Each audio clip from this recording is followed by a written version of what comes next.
This video is for you if you've got a real strong desire to move to Italy, but maybe you've hit a few roadblocks. You're not sure what to do next. You're kind of a little bit overwhelmed and you just need some assistance.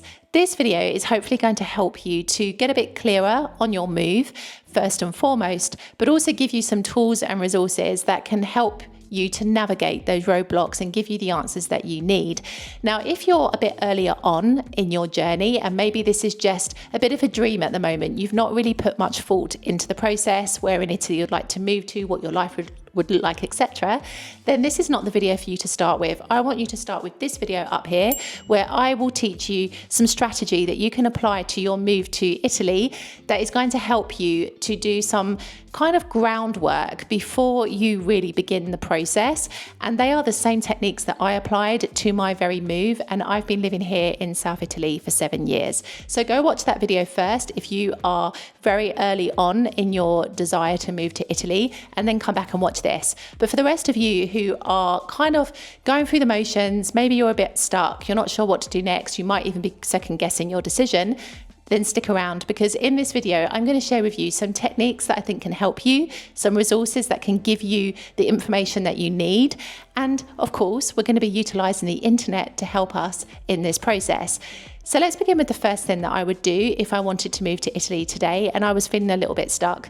I would write down all of my questions and all of my concerns. Now, the reason I'm encouraging you to write them down as opposed to typing them into a document is because there is real power in the physical process of writing stuff down. I think nowadays we are so used to just opening up a notes app on our phone or typing into a Google Docs document that we don't really consider the process of writing things down and actually being able to look at a piece of paper in front of us with everything that's going on in our head down onto fresh white paper. This is what I want you to do, because it actually helps you in a way to empty out everything you've got going on up here and actually analyze and assess what you have in front of you. Because sometimes we hold on to stuff in our minds and they become bigger than they actually are. But then when we actually look on a piece of paper what our questions and concerns are, sometimes we can get some clarity and we can actually understand what our next steps should be. So this is what I want you to do first and foremost. It doesn't have to be neat and ordered. In fact, it's probably going to be very messy, because when we've got a lot of concerns and questions going on, often they kind of blend into one. And so it could just be a very messy sheet of paper that you end up writing on. But this is what you need to do. Get everything down onto paper. The second thing that I'm going to say that I think you should do if you want to move to Italy today is go onto YouTube, and I want you to find between 3 and 5 content creators to follow on YouTube. Now, the reason I say no more than 5 is because of what you're going to do next. Those content creators that you find ideally should be based in the part of Italy that you're interested in. It could either be a specific city, town, region, or area. It doesn't really matter, but they need to be located where you are interested in living in. If you're interested in living in the south of Italy, I am your girl. Don't forget to hit subscribe. But of course, there are many other parts of Italy with many different content creators residing in them that create great video content that could potentially help you. But here's the thing, you're not just going to find these people and follow them. I want you to actually analyze their channel, and I want you to go through their videos and get a feel for what they're producing. I want you to do something. I don't want you to form a first impression based on the first video that you see.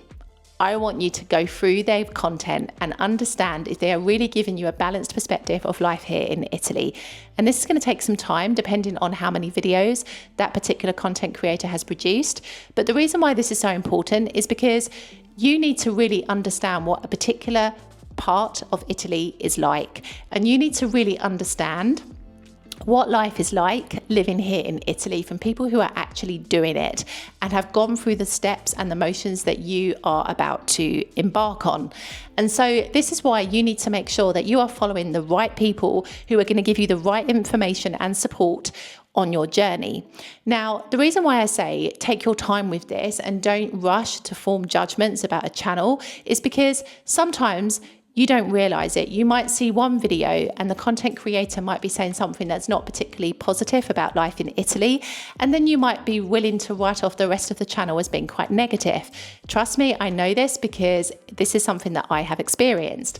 However, often there are many other videos on that content creator's channel that are either positive or don't have any inclination either way that could give you really solid information. But because you've written that content creator off based on one or maybe two videos that you've seen, you miss out on those golden nuggets. Now, it's funny because I actually did a short talking about this just this morning, because I am often told that my content on this channel is quite negative. However, of the 349 videos that I analysed on my channel, and these were videos that were not podcasts, they were not members videos or unlisted or private videos, they were just ordinary long form videos on my channel.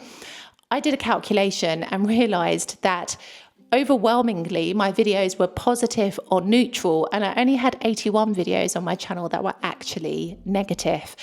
But that's the thing, it's a balance. And that's what I want you to try to identify with the content creators that you follow on YouTube. Are they giving you a balanced perspective of life in Italy? You need a balance. Trust me, life here is not 100% rosy and it's not 100% negative. It does sit somewhere in the middle. So take your time with this research and choose the content creators that are hopefully going to answer some of the questions that you have. Now, if you find that you still have questions that are unanswered based on the content that you've consumed, and you're still really curious to know more, what I'm going to say next is really important. Now, maybe it's a bit controversial the way I say it, but I say it with a lot of love. You need to respect the content creator. And this is what I mean by that. A lot of content creators on YouTube do not do this as their full-time job. A lot of content creators manage their channel alongside a full-time job and any other commitments that they may have. I am one of those content creators. And this means that if you start messaging them with lots of questions about life in Italy or specific queries that you have about your potential move here, you may not necessarily get an immediate response back from them. Now, it's not to say that they're not interested in what you have to ask or they don't want to help you necessarily. It could just be the fact that they are overwhelmed. Trust me, I receive hundreds of comments on my channel every single month. I do my best to reply to each and every one of them, but I have found it more difficult recently. But I do read each and every comment, even if I don't have the opportunity to respond back to each and every one of you as much as I would love to, and as much as I will try to as we go forward in the future. But you must understand that, the content creators that you are messaging are also people. Because I've had people reach out to me on Instagram and almost in a way be offended that I haven't responded to their questions. Lots of questions. And then when I do answer a question and I say, I'm really sorry, it's me, myself, and I'm then bombarded with even more questions. Please understand that behind every channel, there is a person who is managing often everything themselves. So this is why I say to you that if that content creator has additional resources that you can pay for to give you the information you need, that can sometimes be a better avenue to go down. Now, for example, on my channel, I have my channel membership, the Aperitivo Lounge. Not only do you get an extra behind the scenes video every single month, giving you a bit more of a glimpse into my everyday life here, but you also have early access to my videos. And most importantly, the option to ask me questions on a private community tab post every single month. And I will answer each and every one of your questions because it's a value exchange. You have invested in me and I invest back into you. And so this is what some content creators can offer on their channels. If you do have specific questions, some content creators might offer consultations. So there may be some aspects that you need to pay for if you have really specific questions. So please consider this. As much as I offer so much of my content for free on my channel, I know that my videos cannot specifically help each and every one of you if you have really unique circumstances or situations, which is why sometimes in those kind of moments you might consider paying for the services of somebody to be able to get the answers that you need. So it's just something to be aware of. It's not necessarily that the content creator is rude or up themselves or whatever you may think. It could just be the fact that they are juggling a lot. And sometimes if you want more, you need to pay for that service. The third thing that I recommend that you do is use artificial intelligence. love it or hate it. It's a part of our lives now. And, there are ways that you can utilize it to your advantage. So one AI search engine that I'm going to recommend that you use, which I only discovered myself the other day when I was watching a YouTube video, is Perplexity. Now, Perplexity is different to other AI search engines like ChatGPT, for example, because they pride themselves on producing factual answers to questions and citations of where that information has come from. So it's a really, really good search engine to use for research purposes, more so than ChatGPT, I would suggest. Now, as you can see from this example here, I have asked a simple question to Perplexity, and you can see that it has actually given me lots of different options to choose from with links to where that information has come from. And then at the bottom, there are even more questions. So you can go down a bit of a rabbit hole with this and actually find out a lot of information from a more trusted search engine. So utilize AI. It's not the enemy necessarily. You can use it to help you with your move. And certainly AI wasn't really a thing when I was planning to move to Italy. So if it had been, I definitely think I would have utilized it more, especially using something like Perplexity, because you can just be a bit more sure of the sources of information. I would also consider upskilling or reskilling, depending on whether or not you want to work here in Italy. Because here's the thing, sometimes we look at our work experience and we just look at the work that we have been paid to do. But we often have other skills that we may not use in our paid jobs, but we could still potentially do a really good job of if we were to work in that particular capacity. So what I want you to do here is I want you to be really honest about the things that you're good at doing, the skills that you have learnt and use in your current employment or in previous jobs if you're not working at the moment, and kind of what you think you could do here in Italy. Now, if you have existing qualifications in English, for example, or in other languages, you will need to get those translated into Italian to be considered for use in interviews and in employment situations. I will put a link below in the show notes to help you to understand the process for this translation. But essentially, if you're just wondering what to do, a really good starting point can be sometimes to teach English here in Italy. Now, I'm going to be honest with you and say, rightly or wrongly, because I do think sometimes there can be a little bit of prejudice around this, but it is the way it is here. If you are a mother tongue speaker, you are at an advantage, however unfair that may be, compared to other people who might have language certifications. In terms of becoming a teacher here in Italy, madrelingua teachers are highly sought after, and because of this, you are more likely to find a job either teaching on a freelance basis or in a school or in a private language centre. So you have some options if you fit into this category.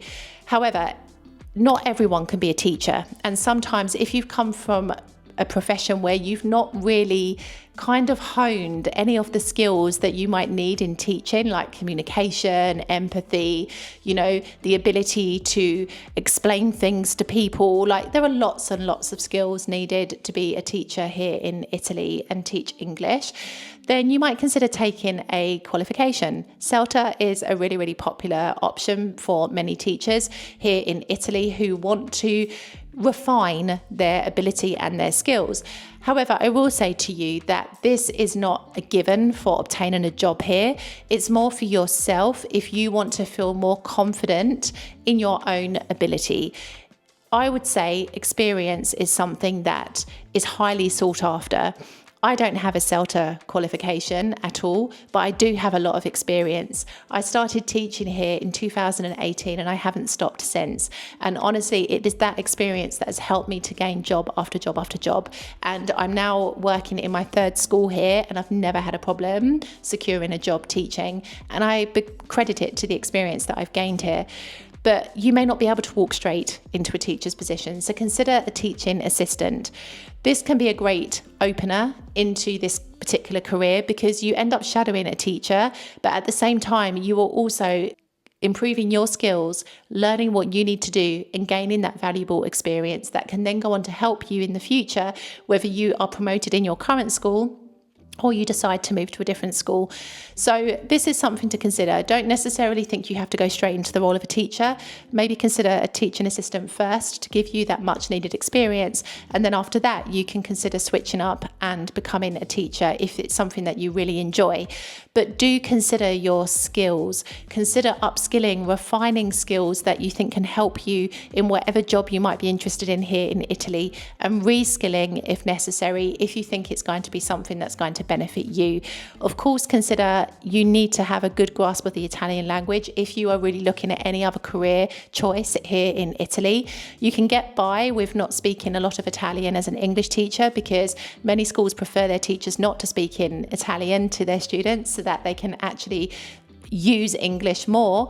But in other professions, you will need to have a better grasp of the language. So do consider this as well when you are reflecting on what you might want to work as here in Italy. The next thing you're going to want to do is to really consider your budget. Now, you need to kind of get as close to what your monthly budget is going to be as possible. Now, of course, there's going to be a bit of flexibility. There are going to be variables to this, especially when it comes to things like your gas, water, and electricity, because so much of that depends on your consumption, on where you're living, etc.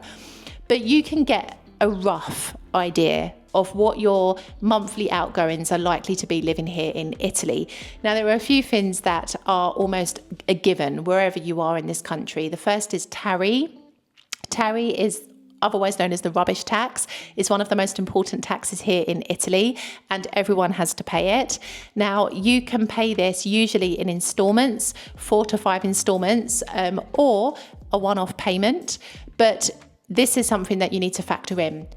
The tari is based on the size of your home and the number of occupants. So you may not be able to get an immediate accurate number, but you can have a bit of an idea. You can research, use Perplexity, ask some questions, and you can get an idea of what your tari could be. You can also look on the Comune website for the part of Italy that you're interested in and see what their tari rates are as well on that website. So that can also give you a bit of an idea as to what you might need to pay for that.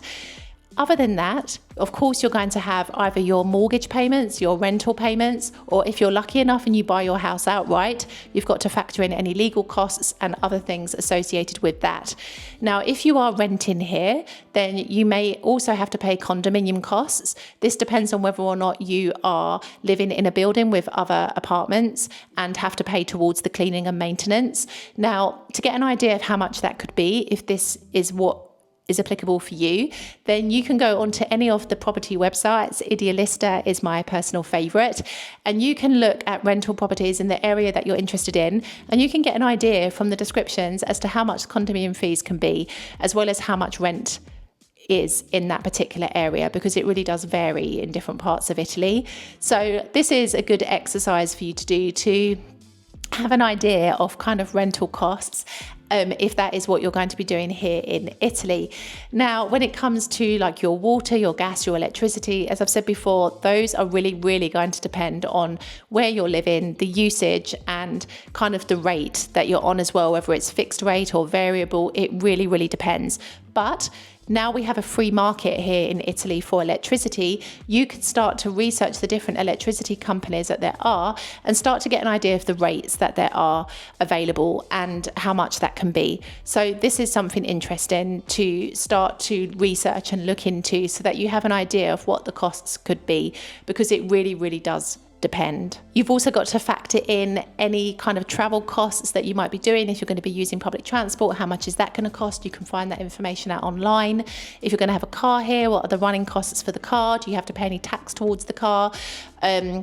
All of this kind of stuff you can research online, and you can get a better idea of what your monthly outgoings are likely to be. Internet costs, things like this, you can find that information out just by searching some of the companies online and seeing what offers they have at the moment. I highly recommend doing this, because this is going to give you a better indication as to what you can really afford to live on every single month here in Italy. If you need to work here, what kind of money you need to be earning to cover those costs. And it just helps you to be a little bit more prepared prepared. And I think as well, it can help you to really look at your existing outgoings in your own country and decide if there's any that you can trim. Are there any subscriptions that you don't need to be paying for anymore? Are there any costs that you could do without living here in Italy? So it just gets you to reflect on all of this, which I think is a really, really positive thing. So definitely spend some time working out your budget and going back to those content creators that you've decided to follow on YouTube, see if they do any videos talking about what it's really like to live here in Italy in terms of the cost of things, because I think that can really help you as well. Final thing that I want you to do, and what I would do if I were moving to Italy today, is I would always remember the 1% principle, continuous improvement, or Kaizen as the Japanese philosophy is known. Because here's the thing, your move to Italy is a process, it's a journey. But every single day, I want you to try to do something that is 1% better than the day before. Because as James Clear talks about in Atomic Habits, which is an amazing book, I've referenced it in many other videos, this 1% principle means that every day you are improving in some way. And by the end of the year, you've made more improvement than if you were trying to just make big changes and adjustments in that way. So you need to be kind of evaluating the actions that you're taking every day. How can you improve that? Can you ask better questions? Can you seek out better content and information? Can you be more efficient in the way that you're doing things? Aim for 1% better every single day. And I promise you, this is really going to help you to get better in terms of planning your move to Italy and in terms of the progress that you're going to make. And utilize the internet as much as you can. It is there available for you to use. Just be aware that everything is a balance. Expose yourself to the negativity, but also expose yourself to the positive content as well. Because essentially living here in Italy is the best of both worlds. It's not one or the other. And most importantly, I didn't mention this in this video, but consider your connections. Consider trying to connect with fellow expats, people who are living here on a long-term basis, to understand what life is like. Know that in some of the communities, you may not be met with the most positive of people, but you will find people in those groups that are willing to help you and can give you advice or point you in the right direction. So it really is about forming those connections as well, because it's not what you know in Italy, but who you know that will take you places. If you've enjoyed this video, this is the video that I think you should watch next, because I get you to reflect a little bit more on your move to Italy and to decide if it's really the right thing for you. I will see you in the next video.